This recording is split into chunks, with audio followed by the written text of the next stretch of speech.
मंडळी नमस्कार. जय शिवराय. तुरीच्या शेंगा दिसत आहेत बघा, किती छान.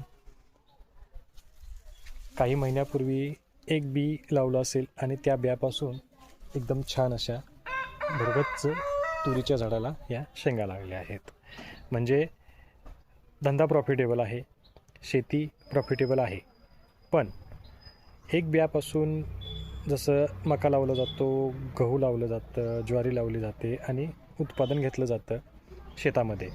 पण आजच्या काळामध्ये शेतकरी शेती करत नाही आहे, शेतकऱ्याला शेती परवडत नाही आहे.